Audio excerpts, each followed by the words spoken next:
Shut up and sit down.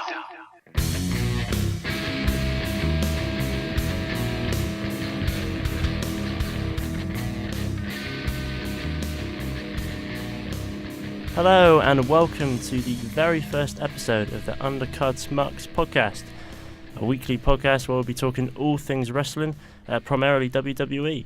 I'm Matthew Dale, here with me is Bradley Smith. Hello. And really we're just two students that enjoy wrestling, really.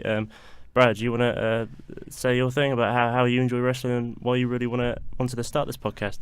Well, yeah, okay. As a child, I was very into wrestling. Around WrestleMania 24, I watched it with my dad as it came to the end of his kind of era with Ric Flair retiring, and then from there I enjoyed it for a good 4 or 5 years. I stopped watching for a bit, and then it was around Royal Rumble last year where I really got back into it, but I found a different appreciation for the skill of wrestling, and that's made me appreciate heels as children don't, and just wrestling in general. Yeah, from my point of view, on and off throughout primary, secondary school, I watched WWE on and off really, especially before school, before my dad stole the Sky remote off me, so I couldn't really watch anymore. But since then, years went on, and around 4 years ago, I really got into WWE again, and especially I understood from that point on that it was a lot more than just wrestling. There was a lot more with storylines and I had a lot more thought about how they were put together, and that really interested me. And even now, when I watch wrestling on a weekly basis, I really do appreciate that. And always in the back of my head, I'm analysing it all the time. So that's really why I thought that this would be a good idea to start a podcast. As a pair, we do analyse wrestling a lot more when we watch it now. It makes it a lot more enjoyable, I think, as adult fans, as we don't get the excitement from seeing like John Cena every week, but we can enjoy, we can respect him rather for what he does now. Yeah, I totally agree. I think that sort of set it off quite well, to be honest. Yeah, let's get underway. So if you talk about the top 4 pay-per-views, Royal Rumble was a couple of weeks ago. We were gonna start a podcast last week, but we just wanted to plan things a bit more. But because it's a top 4 pay-per-view, I sort of just wanted to go over Royal Rumble before we go into Raw and SmackDown from this week. That's sort of what the concept of this podcast is going to consist of. So if we start at the Royal Rumble, I'll start off. Randy Orton, do you think that was a good choice for him to win the Rumble? It was a safe choice, that's for sure. Obviously reading rumours back as far as October that he was going to win the Rumble. It was unlike Vince to change this, but from the story that they might be going with Bray Wyatt, I think it's a good choice for me, in my opinion. Yeah, I sort of have a different view, to be honest. I like myself. I wasn't surprised that he won, but that wasn't because of my thought processes. Because I checked the odds. Oh yeah. Right before the show, which is probably a bad idea. He was Orton was like 21-1 on to win the Rumble. Oh. So that sort of ruined it for me. Yeah. I thought that there could have been a different winner. I think it was one of the most unpredictable Rumbles probably ever, to be honest. And there were a lot of different directions they could have gone with. Yeah, I thought they were actually going to go with Undertaker, which I wouldn't have appreciated either, because I thought it would have been a cop-out. Quite easy to make a storyline out of that within taking a title into Mania. But they went with Orton. I think they could have gone with Strowman. They could have, yeah. They could have gone with Brock. They could have gone with Brock. Even Sami Zayn. That's for next year, I believe. Yeah. Hopefully. But I was a bit disappointed. But with Roman Reigns coming out at number 30, with Orton then eliminated and Reigns at the end, it sort of made me feel a tiny bit better about it. Yeah. But the morning after, I was a tiny bit disappointed. With the way they're going for Bray to win the championship, Orton, Bray, I'm glad they have the confidence in Bray to push him up the card at WrestleMania. Like last year, didn't even have a fight. So it would have been nice for Bray to win the Rumble, in my opinion, if they are going with that. But again, I'm not complaining. and like you said, there were many directions they could have taken it. Well, I'm glad it didn't go with Brock or Goldberg. But yeah. yeah, we'll touch on the Brock and Goldberg thing as we review Monday's Raw. One more thing from the Rumble that I just want to touch on, sort of pay tribute to the great match that was John Cena against AJ Styles. Match of the year contender already for me. They did it at SummerSlam, and they did it even better at another top 4 pay-per-view. It was back and forth stuff the whole way throughout, and glad Cena won just to equal the record, and he deserves it. It was a great fight. Yeah, I'm a huge AJ Styles fan. He's ever since he debuted at last year's Royal Rumble, I've always been a huge fan. Like I said, the morning after, I understood the idea behind Cena winning, but I just thought that Styles deserves some recognition to hold it till Mania, just because of the sheer amount of matches that have been at the top quality. I think that's about it when it comes to the Rumble, right? It was a good pay-per-view. Kevin Owens retaining the title, I very much enjoyed. The Strowman thing, at first it didn't kind of make sense, and now they've touched upon that. Charlotte Bayley, just another good result for Charlotte. Yeah, and we'll touch on these things as we go through Raw now. And I think that we start with Seth Rollins, really, his injury.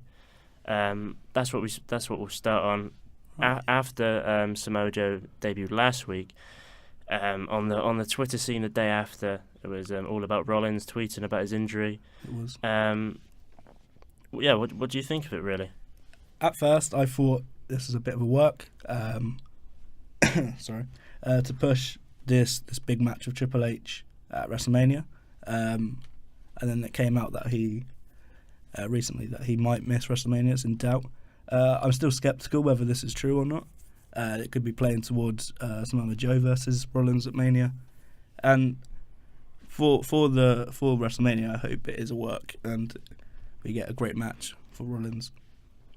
Yeah, well, from my point of view, I like how they started Raw, like with this package about the whole Samoa Joe debuting, and I like how they incorporated Triple H's promo from the week before. I do think it's genuine injury, but I think they're still going with it because, according to I think it was Dave Meltzer from Inside Wrestling, Rollins might be out for 8 weeks, which means he might be in time for WrestleMania. I'm this week. I'm surprised WWE are working with this. Obviously, you had the tweet the day after from Samoa Joe saying he did what he was told, and that's worked with it as he came out this week on the contract sign-in to say he was loyal to Triple H after calling him up. So they are working with it, and it's hopefully going to lead to a great match. Yeah, and that moves us on to the contract signing for Samoa Joe for Monday Night Raw. I really liked it. I knew of Samoa Joe before he debuted in NXT a couple of years back, and because of that, and because I've seen his promo work in NXT, he's done some great stuff. With his promo on Monday's Raw, I was so confident that he was going to be able to make a big statement.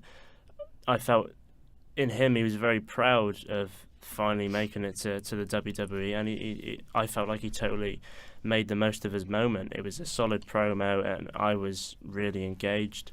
And then as Reigns came out, it set up that match for the main event. Yeah, it's no surprise. Samoa Joe's one of my favourite wrestlers on the roster. I make that very clear. He's probably the most talented wrestler, bar AJ Styles.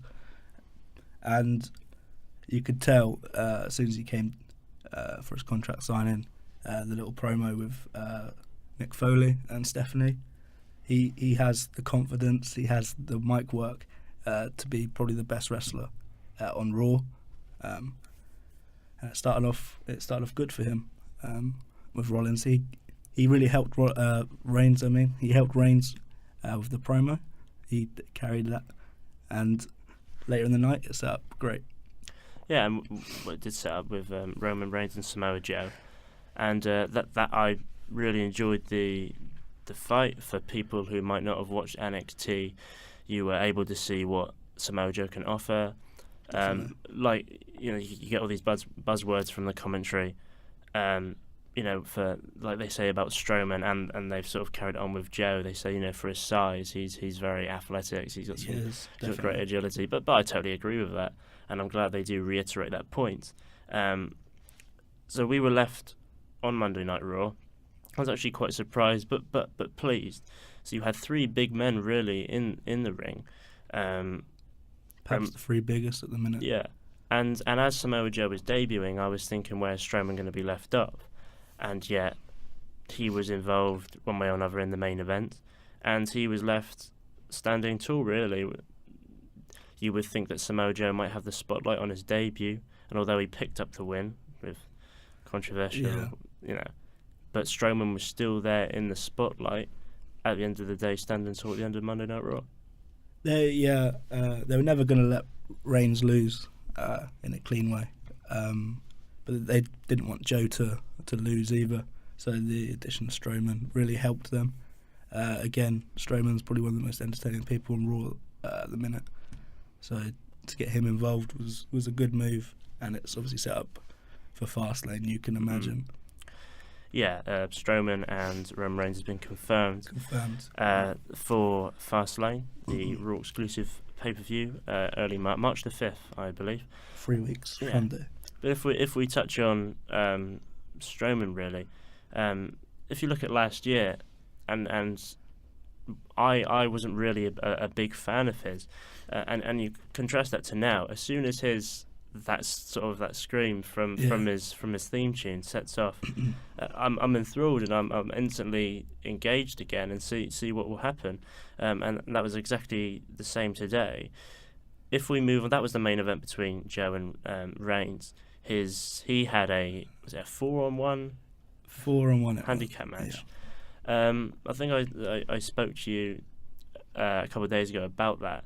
Were you disappointed for the match that he was put in, or was it were you impressed? Moving on to Fastlane. It's a tough one. There's obviously the Sami Zayn thing's finished, and they're building for the Reigns. But obviously Reigns had the main events. They couldn't really do anything for Strowman this week. Hopefully it doesn't continue. But it showed his size and his aggression, which was good for Strowman. But I do believe this is coming to the end of his dominant reign.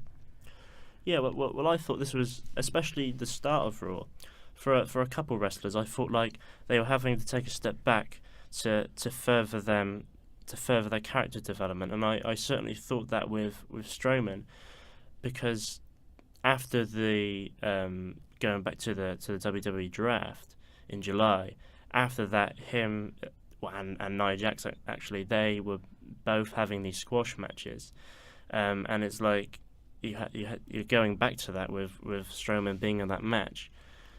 But I do think that the idea of him beating people very easily and then just demanding more and more and more has built his character well, and him asking Mick Foley for more and a better opponent.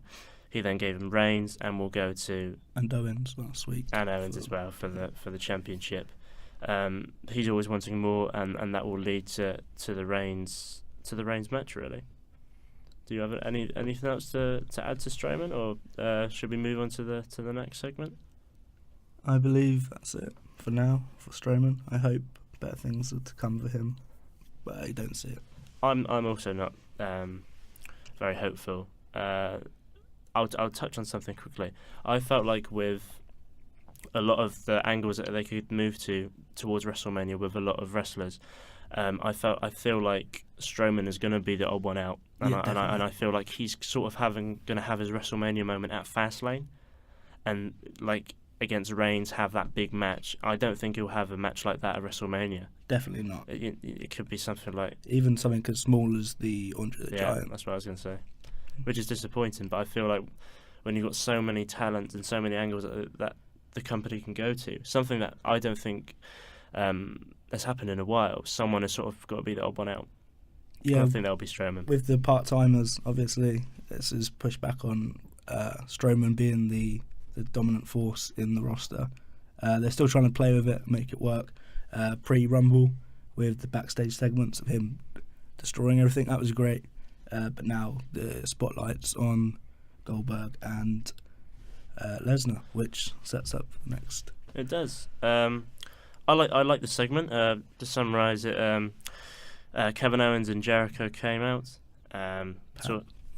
Perhaps the most entertaining thing on Raw. Yeah, I totally agree. Talking about the fact that they've been able to hold on to their titles, primarily the Universal title, for so long.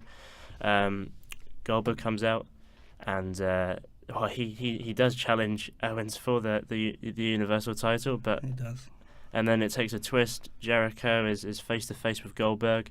You think there's going to be a match between them two, and in quite a cowardly manner, Jericho sort of confirms the match, really, because that's how it works on Monday Night Raw. It The does. wrestlers decide the People the come matches. out and they get the match.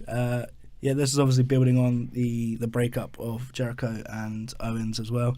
As you believe, this is gonna cost Owens the Universal Championship, and this will kind of be Jericho's fault for making the match.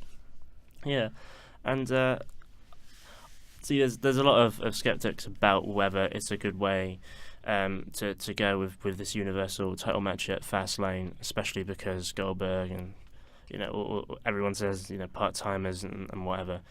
Do you think that Owens is now being underappreciated, that he might lose that title at Fastlane? As a Kevin Owens fan, I believe he's underappreciated since he's had the title. They'd had it with the Authority. You thought Owens was going to be their new poster boy, as such. They took a different twist, and every time he defended it, he would win in cheating. And now he's going to lose the title, and it kind of shows that they're kind of done with it and done with him for now. But they want to give him that shot at the United States Championship because he is worthy. Do you think that if our predictions are correct, I also agree with you. I think Goldberg will win at Fastlane. And not forgetting on Raw, he confirmed his match with Brock Lesnar. Yep. Do you think that Lesnar and Goldberg at WrestleMania needs the Universal title? As reports have said this week, it's going to be the main event, the finishing match. So you'd think for that purpose you would need the title before the actual match itself, the rematch from WrestleMania a few years ago. It's not really needed, no, but again, it's just a big draw. Yeah, for the rest, the appreciative of the wrestling and the storylines, I think that type of fan will understand that they don't need the title, and that those two names are big enough on their own. But I think if you want to look at the history books, Goldberg is actually 2-0 up over Lesnar. So, and even if Lesnar won, it would be 2-1. Yeah. So to make this all important, it's like in football, it's like a 6-pointer, if you know what I mean. It's an added element to it. It's even more than a win if Lesnar would beat Goldberg at Mania for that title. So for that reason, I think it's all right. But the negative sides of that is disappointing. That same with AJ Styles. Those two have both held the WWE and Universal Championships for a number of months. Would have been nice if they, or at least one of them, went into Mania with the title. And I want to compare the Kevin Owens title reign. I said it right at the start that I followed wrestling a lot in 2012, 2013. I want to compare Owens' title reign to CM Punk's. I was also a massive fan of CM Punk's. And their runs are very similar. Obviously, Punk held his title for 434 days. Owens nowhere near that number. But they're very similar in terms of holding this bout for a long period of time, picking up these dirty wins, and then someone maybe underappreciated, a part-timer, comes along, takes the title, and takes the title into the show of shows, WrestleMania. And in Punk's reign, that guy was The Rock. He then went on to WrestleMania 29 to face Cena for the championship. Gave it up basically. To Cena, left again. And I just don't feel like it should have been repeated. Do you agree? I agree. Going back to Fastlane with Owens and Goldberg, as someone that keeps up with fans' opinions, I've heard a lot that people are saying. You hear the younger fans say they love Goldberg and he shouldn't be fighting someone like Owens. They think Owens doesn't deserve to be in the ring with Goldberg. But as an older fan, I believe it's kind of the other way around. As a part-timer, it's kind of shining away from Kevin Owens' talent. I think he's probably one of the most talented men in the whole of WWE, and they just aren't showing that. So another question directed to the part-timers. The fans continuously cheer for Goldberg. I'm a big fan. But say another part-timer came along like a couple of years ago, like Batista, who came back for only 3-4 pay-per-views, just like Goldberg is, and they booed him and showed him no real support. Do you think that it's sort of hypocritical that they're cheering Goldberg and booing Batista? Well, I think Goldberg last year gave us the moment of the year, the 126 victory against Brock, squash match. Never been seen in 2 years, was it? He hadn't lost? Yeah. 2 years. Clean, yeah. And as a child, Batista was my favourite wrestler because he could come out and he didn't need any kind of special promo. He was this big, muscly guy who could squash people, and he was just charismatic. Hearing the music go off was always great. So when he returned, for me, this was an exciting moment after he left WWE, and the fans' treatment of him wasn't great. But then we're looking at the time where all fans really appreciated was Daniel Bryan. So when he got his moment, I mean, Batista let him get over at WrestleMania, and for this, I think fans should appreciate Batista for what he did there, and he didn't really deserve what he got. It's all about timing as well, though. You know, he was came to the company returned to the company at a time where Daniel Bryan was white hot, and it's slightly different for Goldberg. When he came back, there's no one that is that prime guy that's totally over. There are a number of wrestlers that could break through that so-called glass ceiling, but there wasn't that one guy. So I think that Goldberg wasn't really preventing people as much because no one has really taken that ball and run with it yet. We'll see what happens. But yeah, it's all about timing. Like when Batista came to the company, it was a lot more difficult. And also Goldberg, he is, in my opinion. Anyway, I know you're a big fan of Batista, but Goldberg is in a different level due to the fact that he hasn't been in WWE for 12 years. He's there was a huge rivalry obviously between WWE and WCW. He was the champ, his winning streak. He's just the whole package. And when he came out of Survivor Series, it was goosebumps. Yeah, it was actually goosebumps, and those type of moments are priceless, even if they are part-timers coming back. And I want to see those moments, and that moment in the Survivor Series, I still think about that. I thought that was great. So yeah, I don't have a problem with part-timers. It's just the bloke's 50. I don't think he's in the kind of state to wrestle someone like Kevin Owens. He could prove me wrong. He could have done a lot of training, and I appreciate him being back. I just don't like the treatment of Kevin Owens from a fan's perspective as well. So I'm not sure if you want to touch on this. There's Jericho and Sami Zayn for the US Championship. That sort of intertwined with the Kevin Owens and Jericho promo. They've been able to hold these titles for so long. The friendship affair, the festival of friendship, is coming next week as well. They've had each other's backs, and that paid dividends again. When the referee wasn't looking, Owens strikes Zayn. Jericho with a code breaker picks up the win.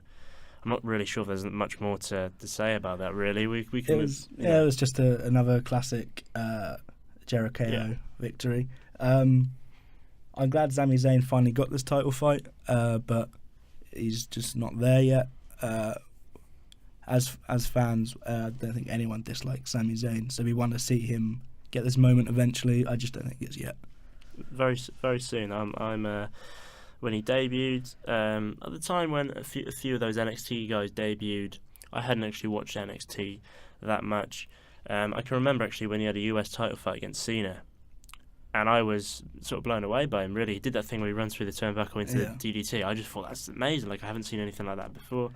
And the stuff with, I wasn't really sure at the time with the stuff with Strowman, but I think that stuff was great. You know, even though he lost I think it was a last man standing match. He did, yeah. It's still he's like one of the most over baby faces on Raw. There's not as many baby faces as I'd like to see, but I think he's right there, and I think there's not long until he properly goes for it. Yeah, looking at the NXT roster that came up at that time with Sami Zayn, you've got Kevin Owens and Finn Balor, the big two names, both Universal Champions. So I will like to see Sami get there as well. Yeah. I think we should move on to the tag team division. This really interests me at the minute because it's gone so stale. The club, Anderson and Gallows, still champion. Is there's the Sheamus and Cesaro thing could only last for so long, I believe, and it looks like it could have went longer, but people aren't really buying into it. This whole Sheamus is about himself, Cesaro is about the team, and there's no other kind of, apart from the New Day, which we'll talk about. There's no other tag team on Raw really. Well, it's just all right, isn't it? I can't say this is good or bad with the Sheamus and Cesaro thing. Their entrance is all right. That they come out, Sheamus holds his hands up, they boo. Cesaro does, they cheer. Yeah. It's only so long that you can carry that on. Yeah, I'm a fan of I'm a fan of both, and together as well, Sheamus and Cesaro.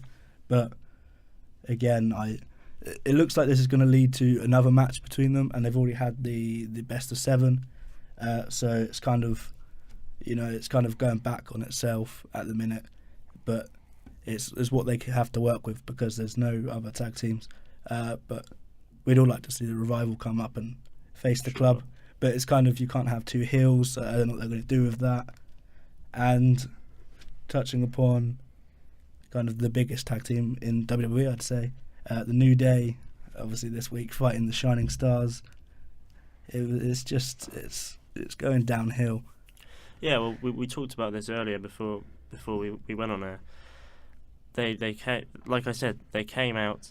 They cut their funny promos like they always do. The crowd are always engaged, but I think they can only last for so long. I wasn't as into the segment, and I haven't actually been into their segments for a few weeks. The Titus and stuff, awful. And I think that I was thinking to myself last night because I couldn't remember who the New Day fought because it was the Shining Stars. They come out with their pamphlets or whatever, and it's like, I said this to you earlier, I feel like I'm going to fall out of love with the New Day because of who they're affiliating themselves with. Yes. That's not obviously down to them, and there's only so much they can do with people like the Shining Stars. Like I said, Primo and Epico, they're happy just doing that shtick. Yeah, they're there to get paid and not work the crowd. But the New Day, the biggest personalities in the tag team division, obviously the longest reigning tag team champions ever. So it'd be nice for them to get a third reign, but I don't think that's going to happen anytime soon. So it's kind of seeing how long they can play it out. Obviously, it's a money maker as well, all the merchandise they have, the cereal and stuff. But I think it's getting to the point where, as an adult fan, we'd like to see just the end of the New Day and see a push. Kind of, it looks most likely for Big E as kind of the bigger guy, but it could come for Xavier Woods. Not sure, and obviously a veteran like Kofi, he could last on his own out in there. So it's kind of we don't know what's going to happen with the New Day, really. I think if they're to split the New Day up, it would be very soon because, like I just said, they can't do much more with them. They really do try their best, and they still get a kick out of the audience. I sort of oppose what you said, really. I would actually struggle. I'd actually fear for Kofi Kingston. Yeah, as he's been done everything he's done before. I mean, he gets the spot in the Rumble every year. He's always creative, and fans like to see that. But yeah, as kind of the older guy, it doesn't look well for him. And obviously Xavier can go back. He's just a fun guy, so he can do anything. Yeah, I would compare Xavier Woods a tiny bit to Enzo. I think that either of them, if they went, if they went both like to a singles path on Raw, I think that there would be a lot of buzz for a certain amount of time, but that buzz would dwindle very quickly. I think the one I don't fear about is Big E, because he's been on Raw for about 4 years now. He was in the he was on SmackDown as well, previous to NXT. Yeah. So he's been around for a while, but NXT was his kind of pushing point again. It's the development center. He beat Seth Rollins. So yeah, they obviously see the talent in him, but they've kept him with the New Day. But I think that's going to break off soon. And he's got the experience now because he was in a stable with AJ and Ziggler, and he's then had the experience with the New Day. So I think that he would be fine on his own. Moving on, just quickly, I forgot to mention obviously Enzo and Big Cass in the tag team division. Sure. Again, they're fun, but there's nothing there really. They come out, do their big mic speak. They pump the crowd up for a bit, and the Rusev stuff got very boring very quickly. It looks like they're heading for the belts, but they might have their WrestleMania moment, and that'd be that. Yeah, I agree. Move on to the women's division.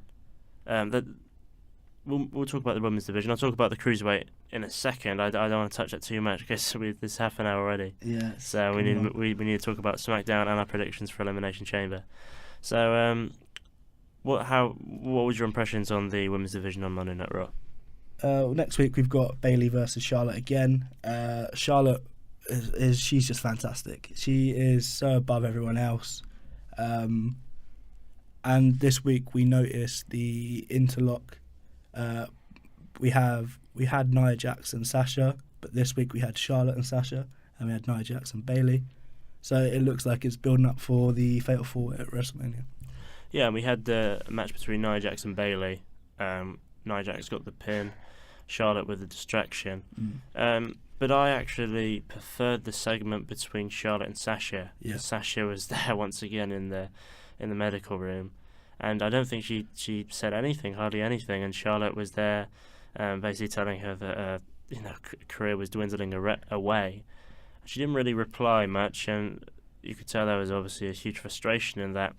Go a week before that, there was a segment with Sasha and Bayley. Yeah. And once again, Sasha really didn't say much. So I think that very soon there could be a Sasha Banks heel turn. Yep. She's going to unleash all SummerSlam. of this frustration. For SummerSlam, I believe that will come around then, as she's one of the bigger names in the women's division.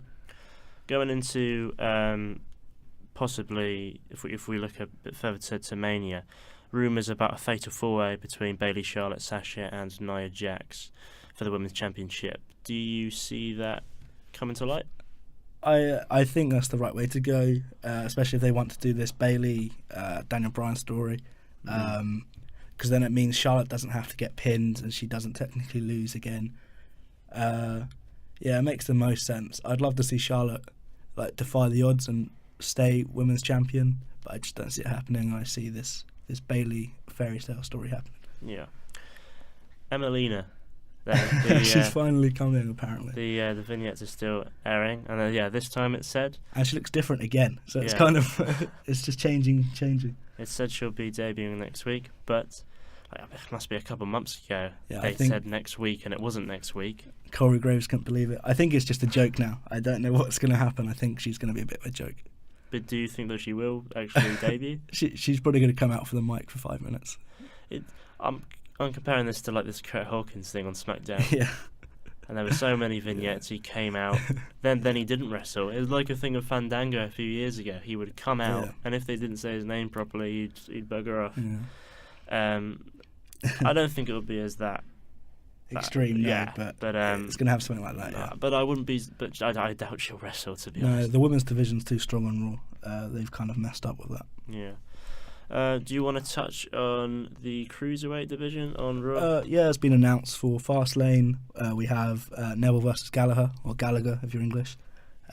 English, not American English. And yeah, Gallagher's been the highlight of, well, apart from Neville, he's been the highlight of the cruiserweight division. His spot at the Rumble of the Umbrella was fantastic, and he generally does kind of give an excitement. Yeah, and that's like you said, that Gallagher and Neville has been confirmed for WWE Fastlane. We also had the debut of Akita Tozawa. He was exciting. Yeah, again, but these guys, they come on, they're exciting for the 5 minutes they have, and then it kind of dwells off, and it loses all kind of excitement, as no one really watches 205 Live. When I watch Talking Smack, I'll catch the end of it. And I did see a generally good match between Neville and Rich Swann on there, but it didn't make me want to watch anymore. It's just kind of a filler on Raw at the minute. Yeah, and that's really why I don't think we can sort of delve into the cruiserweight division that much, because with a lot of these wrestlers just coming on the scene, a lot of people, especially myself, I don't know much about them. It's really just a waiting game, seeing how they're going to get on, and really just waiting until we see if the crowd buy into it and buy into these certain wrestlers. The way to do it is they don't want to mess up like they did last time they had it 10 years ago. But I think they really need to ditch the ropes, ditch the 205 Live, and just let these wrestlers wrestle, even if it means moving some to SmackDown. Because last time they did this, they had the crossover of them fighting for the main championships, which they didn't want. But it doesn't have to be like that this time, as long as they just kind of get it more involved in Raw and not its own thing. And we will see how the cruiserweight division gets on. Is that Raw done and dusted? That's Raw done. Let's move on to SmackDown. Let's move on to SmackDown. Daniel Bryan, back in his hometown. What did you think of the opening segment? I had goosebumps. My TV wasn't up that loud, and it was just so ecstatic. Coming out great news that he's going to be a dad as well. And it was kind of nice to, as someone that wasn't so much into the Daniel Bryan scene when he was a wrestler, I had kind of chills with his return there. Bit of a nostalgia trip. It was, yeah. Back to the Yes movement. So and that led to the Miz coming out. The Miz and Daniel Bryan's the hottest rivalry, in my opinion. I think it's so good. You're a huge fan of the Miz. I am. The Talking Smack segments are just so good. The Miz, he works the mic like a charm. He is incredible, and it's kind of a fantasy that Daniel Bryan will fight the Miz at WrestleMania. It doesn't look like it's going to happen, but even if they had a small segment at WrestleMania, it would just be great. It's nice that they're still carrying on this sort of feud, just to put the what if.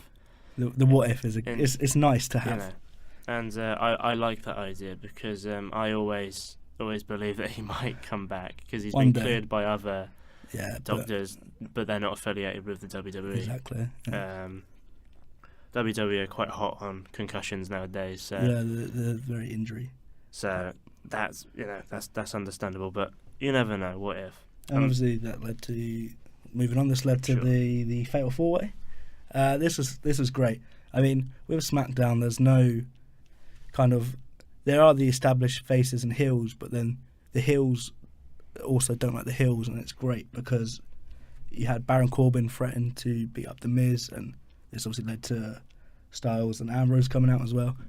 But it would have been a typical Raw thing to make it a 2-on-2 and play Styles as this face. So I was really happy that they made it a Fatal 4-Way instead. Yeah, it's just keeping things fresh, and I'm always down for a Fatal 4-Way match. I think there was a Fatal 4-Way last year. I'm not sure what pay-per-view, but it was for the IC Championship. Miz was involved. Extreme Rules, I believe, and it was that was my match of the year. the Owens, Sane, Cesaro, and Miz Yeah. Fatal 4-Way. And I thoroughly enjoyed this one as well, because and especially with the wrestlers, you can't really go wrong, really. I wasn't sure about the thing. There was like about 10 roll-ups in a row. Yeah. But I mean, it was quite funny. It was nice. Everyone had their little spots. You had Ambrose rule it for quite a bit, which was nice as a fan of Ambrose. He is appreciated on SmackDown, which I like, even though he lost the WWE Championship. But Baron Corbin picking up the win as well is great for him, and he's really starting to grow on me as well as a wrestler and as a character. I totally agree. And like I said to you before, the End of Days is a finisher that I think is one of the best finishers in the WWE at the moment. Definitely. It's an ender. It's a real finisher. Yeah. Should we move on to the dual contract signing? Can. We had Becky Lynch and Mickie James, which is just a standard singles match, and for the SmackDown Women's Championship, it will be Alexa Bliss against Naomi. I like the idea of the dual contract signing. Mickie James, I think the way she's come back and portrayed herself as this whole women's revolution. But don't forget there was a women's revolution. And she's like she keeps saying, she's a 6-time women's champion, and she doesn't want people to forget that. And I was a big fan of it. Becky is great. I think she's a great face. I've always been a fan of hers. And then Alexa came in, and she's obviously affiliated with Mickie James, and she was talking to Becky, even though Naomi's in the match against Bliss for the women's championship. And then suddenly Bliss is like, I forgot about you. And that's great. And it portrays a bit of an underdog story for Naomi as well. But what did you think of the whole segment, really? With Naomi, there's not much. I mean, her entrance is cool. It kind of hypes people up. But there's nothing more there for me at the minute. Becky and Mickie should be good, though, because that's been building for quite a while with El Luchador first, and then the last few weeks as Mickie James. So that all should be a good match, and we'll talk about our predictions in a bit, but it looks like it's going to go a very simple way. Yeah, with Naomi, I feel like she's like a upper mid-card character with her entrance, and with the women's division, you don't have that. You have the number one contender, and you kind of have the other match. You don't have set cards, parts of cards. Yeah, but I think just with her character, she would have to change her character in a certain way. I could even see a Naomi heel turn. That would be cool. Yeah, we've had that before, and I think a year or two ago, and it didn't really go to plan. But she was on Raw, and I feel like she was underutilized. We'll see what happens on SmackDown. They say SmackDown is the land of opportunity, so we'll see how that goes. We had quickly just Ziggler and Cruz. With this, when Cruz debuted last year on Raw, I thought this guy was another NXT guy that was going to be doing big things. I thought by now he'd be a champion of some sort, and it's just not going his way. Ziggler, he's working these men to try and make them look like something, but it's not working. Yeah, he's working with them, especially because he was involved with the WWE Championship just before the new year. Yeah. But it still doesn't seem to be working. I think with someone who we would forget quite quickly, and I've sort of forgot quickly that even a month or two ago he was involved with that. Yeah. And I don't think it's worked. I've never really been the biggest fan of Apollo Crews. There's just something missing, and I don't know what. It's just like Bobby Lashley. Yeah, it's something missing. Just like this spark, and for me the spark just hasn't been there. Something might happen, but the thing with Crews picked up the roll-up win, and Ziggler once again came out with the chair. and then there was a run-in by Kalisto, which set up a 2-on-1 handicap. But I think that the stuff last year with Kalisto last year had these little feuds when he was US champion. Then he was just not really there, really. That's exactly. He's just there at the minute now. The thing with him is he had this segment on after the draft, and he was cutting this promo, and he just messed up, and he said this lucha thing, and he hasn't really been the same there for that long. Now, what I'm most excited for, we're touching on the Wyatts. First with Harper, Luke Harper versus Randy Orton. It's just very good. It always seemed like if the Wyatts were going to split, it would be Luke that becomes the face, and I'm a big fan of Luke. I'm also a big fan of Luke, but I wasn't before. The SmackDown have worked well in creating this. Yeah, someone we can get behind. Like, it's really surprised me how even because Bray and Orton fought at, I think it was No Mercy. Yeah, that was a few months ago, and Harper. That's when Harper returned and the lights went down. Yeah. But I wasn't really like that, into it. And now he's come, and he's sort of, pretty much split up from the Wyatt family. And he came out and when he clotheslines Bray Wyatt, and the crowd went mental. And I was well into it. He was in the main event a few weeks back as well, and this was kind of the start of this Luke Harper, not revolution, but this kind of big face push for him. The fans definitely get behind him, but I think not so much for the younger fans, but for the adult fans, we really like Bray and we really like the Wyatts. Yeah, and I hope that this sort of momentum keeps going for Harper. Really, I just hope that going towards Elimination Chamber and Mania, that he's not sort of left out, really. No, I mean, you can't not like Randy Orton. You kind of have to respect him for who he is. But I hope he works with Luke in a nice way and really helps him out, so he does have this good run up to WrestleMania. Natalya and Nikki. This sort of. I feel like it's sort of a comedic element to the feud, actually. Nikki. Nikki Bella's working with it. It's all right, but Natalya, she's just so over the top. She's kind of losing it, and she knows it herself. There was no one-on-one match between them. That's set for Elimination Chamber. There was just a interview between the two, and via satellite, as they like to say. They went in the arena. It was all right. The main talking points from that is Natalya brings up John Cena a lot more, and the fact that John Cena doesn't acknowledge it whatsoever. And you think like Nikki Bella's, it's more of a total divas kind of thing, And like people don't want that. They really separate the people who actually go and watch that show. Yeah, they don't really want it affiliated with SmackDown itself.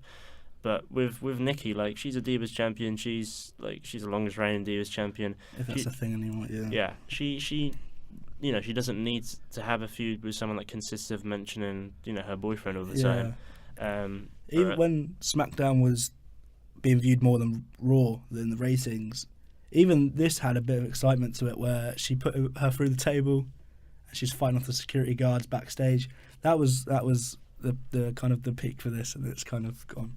I think that they use these one-liners about like Bret Hart and then about Cena, and and Natalya sort of like goes in on these quotes, and it does get some crowd reaction. But the Bret Hart stuff's silly. I don't. It gets crowd reaction, but no more development that much with the storyline. It's just another match at Elimination Chamber, in my opinion. Yeah, we'll move on to the tag team. There was a 12-man tag team. 12 whole men in the ring. Basically all of the tag teams on SmackDown. Again, like I said with Raw, the tag team division's kind of going stale. It's when you had the Wyatts against American Alpha. This was great. This is when the tag team division was probably one of the most exciting things on SmackDown. And now obviously the Wyatts have separated. We've just kind of forgot about American Alpha. Which is a shame. I was really behind them becoming the champions, and then I forgot about them as well until they came out and challenged everyone. And were they even on the card for the Rumble? I don't think. No, because they had the Raw tag team instead. Yeah, and that was on the pre-show. Exactly. There's a shame really, but if you can make a positive from that, they actually came out with the SmackDown after and said, like, we're not really being. Well, they didn't say they're not utilised, but no one's challenging us for the titles. We need someone else. I'm not sure if it's a lack of direction or giving opportunities to all the tag teams, putting them into this what they call a tag team turmoil match at Elimination Chamber. They sort of do this a lot. It's like a Teddy Long concept, whack everyone in. Well, they said they need new opponents, but these are all guys we've seen before, and it's not really exciting. And in my predictions, you can tell that it's just going to go one way. Yeah, and we'll go over the stacked card in that tag team turmoil match when we go towards our Elimination Chamber predictions. I do find the fashion police quite funny though. I was going to mention them in my predictions. I was going to give them a little shout out. The main event between Randy Orton and John Cena. Some nostalgia back in 2009, and when Orton first won the Rumble, everyone was mad because we thought that's the safe option to go back to Cena versus Orton at WrestleMania again. So, but it was nice to see it again for the first time in a while, and again it was just a good SmackDown main event with the Bray interception. That sort of confirms that that's not going to be the exactly the main event of WrestleMania. I'm probably a different view. I feel like sure it's nice to go back to stuff now and again, but was so used like 2009, 2010, and then revisited in 2014. Yeah. It's like it's a safe option. I feel like it's always been a cop out, and it was like. It was a decent main event in itself. Actually, but it proved me wrong slightly. But I want to wash my hands with that. Again, I'm glad they kept Bray in it as well, just to keep this Wyatt story going, and they're going to take it the whole way to WrestleMania. I think it's still good. It's not like Jericho and Owens where it looks like it's breaking up yet. They're still very firm after kicking out Luke. Yeah, I'm going to touch on that. With the predictions, because I'm not sure what way they're going to go with that. Yeah, exactly. And the results will sort of pave the way for how strong the bond is for the Wyatt family. Should that now lead on to our... Yeah, let's go for it. Okay. 52 minutes through, which is it's a lot longer than I expected. Hour a week, it's fine. But it's cool. It's cool. Elimination Chamber, first match. We're going to do this in the order that we think is going to be on the pre-show. So 1 sec, let me get my predictions up. Have you? Because I sent you the. Yeah, I didn't look at them. Oh, you haven't seen them. That's okay. Right, okay. So I think the tag team match is going to be on the pre-show because there's too many men in the ring for people to get in behind. But yeah, like I said, the American Alpha are going to win. It's very predictable in my eyes. They are the strongest tag team on SmackDown, and they'll prove it.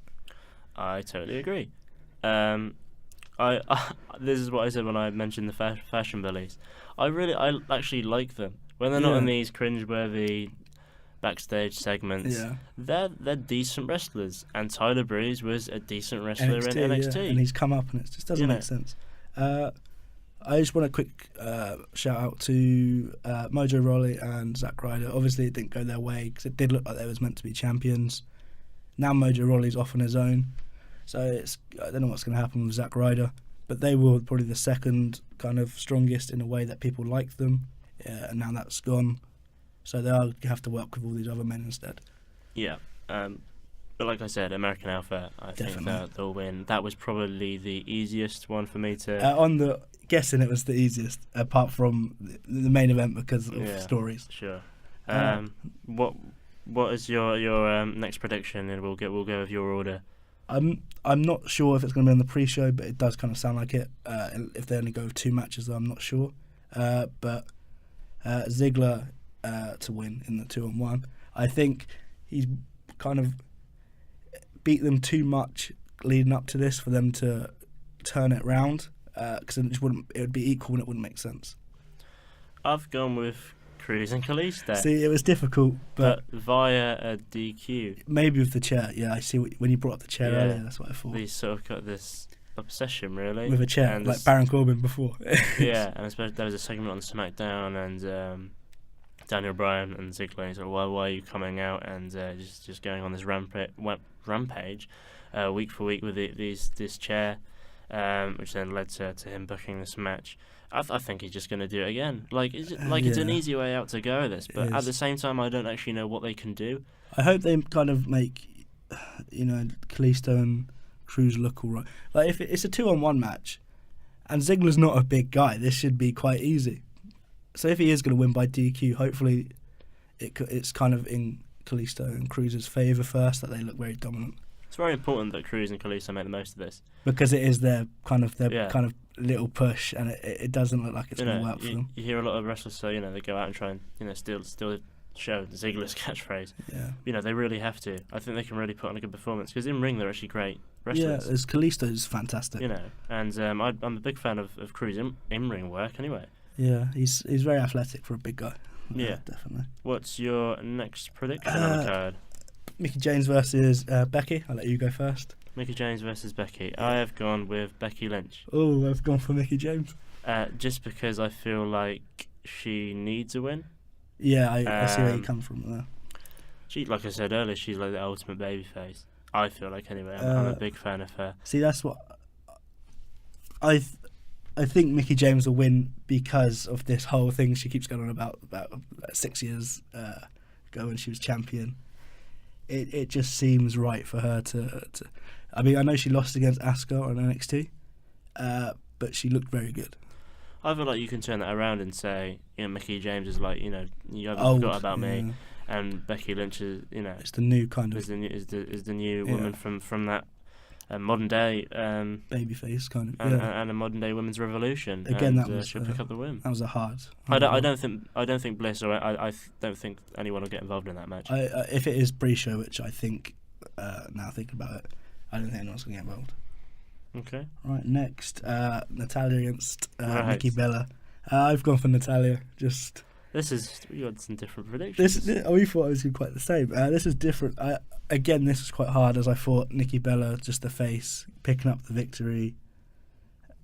It would kind of make sense after all this bullying from Natalya, but again, I think they'd want to make the heel look dominant in this after running her mouth. I think that this is very similar to Nikki Bella and Carmella's feud. Yeah. Nikki Bella has taken all this abuse and is then going to come out on top. Also, in comparison to Mickie James, although Natalya is not on that level, there are names that people will, even like just regular fans, will know.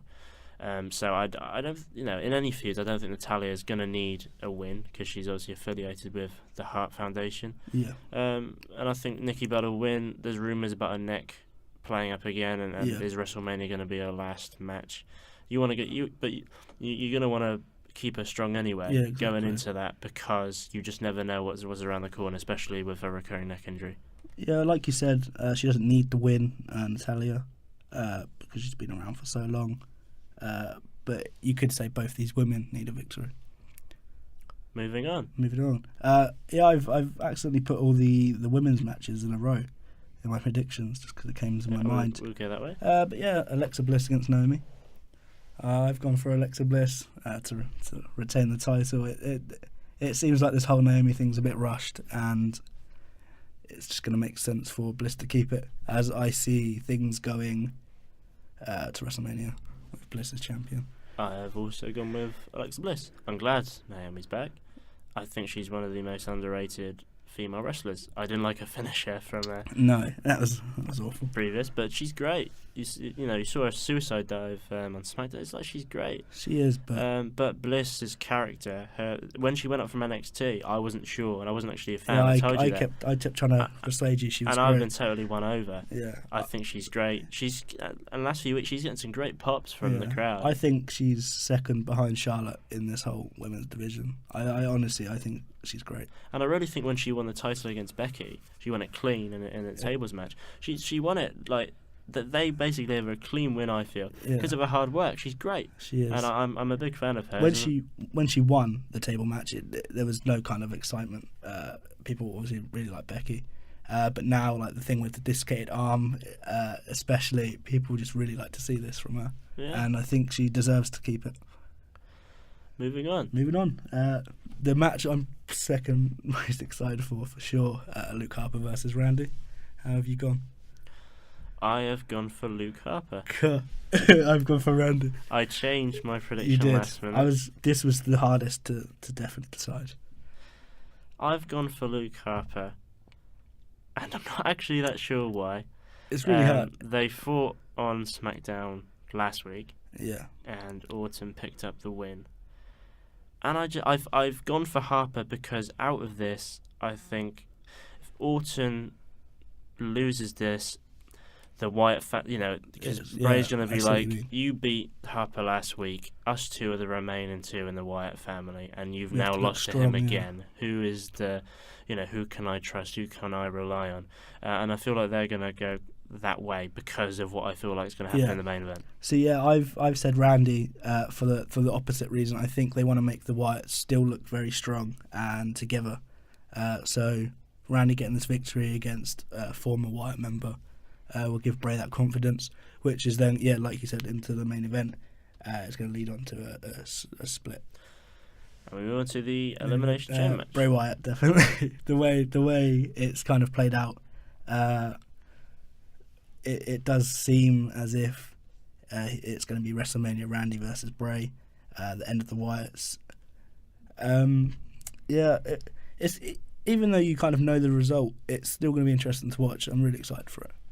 Yeah, and just to explain who's in the chamber: Cena, AJ Styles, Dean Ambrose, The Miz, Baron Corbin, and Bray Wyatt. The six biggest names, excluding Randy. Yeah, and I've agreed. I'm going to go with Wyatt because what I said about the match previous. I think Wyatt will win. I think Orton will lose, and then that sort of lays the foundations for a feud going towards WrestleMania. And I think Wyatt and Orton would be it's a worthy, definitely. Yeah, they say, when they always say in commentary, whoever wins the Rumble's going to main event WrestleMania. It's not the main event, but it's nice that WWE are finally giving Bray this the confidence. They're giving him the push that he really deserves it. Yeah, and that sort of. Is there anything else you want to add? Just to finish on Bray Wyatt, like the entrance is great, the character's great, the mic work's great. He really does deserve this WrestleMania moment. I believe Randy's going to win, and he's going to be the face in this, and he's going to win that WrestleMania. So again, Bray's getting kind of screwed over, but it's going to be nice for him to have a quotation mark main event. Yeah, the bit with Orton's old theme tune right at the start now, when they both come out, I think is great. Yeah, especially when they came out a couple pay-per-views ago. Yeah, when they won the tag team titles. Not Survivor Series, but Survivor Series when it debuted. Yeah, it was great. And we're over the hour mark. It's gone very quickly. This is our first one. We're getting used to it. Soon we'll bring you more kind of segments, developed segments. But today we just wanted to talk about what we've seen, what we're thinking for the future, and just giving you a general taste of our views on wrestling. Yeah, we do this all the time, just talking for sort of hours on end, really, about wrestling. So I think it was interesting today to hit record and see how it differs. Yeah. How maybe relaxed we are, or how maybe our analysis differs. I don't think it's differ that much, actually. No, I think the only difference is it's being recorded. Yeah, I hope this kind of grows and we can get other opinions as well. And I think just the best thing about this is just very raw, pardon the pun, because just two guys who like wrestling. And I just wanted to give a lowdown, really, of us two, of why we want to do this. I didn't want to just say our names and get on with it, because anyone listening is not really going to understand why we're doing this. And we just love wrestling and want to analyse it in more depth, because we spend so much long watching it, 5 hours a week. We excluding pay-per-views and whatnot, so we may as well put our minds to it. Yeah, and again, meaning of a smark, someone who analyses wrestling. Yeah, we had a bit of time to come up with the name of the undercard smarks. Yeah, it's great. I hope everyone likes it. We hope you like the theme. It will grow. We hope you like the theme tune as well. And I think that's it. That is it. Thank you very much. Thank you very much, Brad, for being here with me. We're going to try and get this out every Thursday evening. Great. Yeah. And thanks very much for being here, like I just said, Brad. For any of you listening to us, thank you very much. And we'd like to think we'll be here same time again next week. Thank you very much, and we will catch you later. Goodbye.